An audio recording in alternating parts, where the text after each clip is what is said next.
birthday ng aking daddy. 74 birthday celebration ng aking daddy.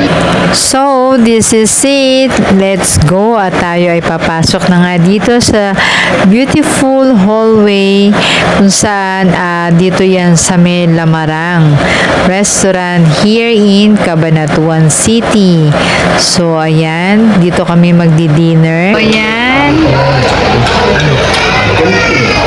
Mga anak, si Ate Sheila, si Kuya, si Kuya Dolly, si Daddy, si Justin. So, ito naman po yung mga food na in-order ng aking kapatid at ng aking hipag na si Ate Sheila.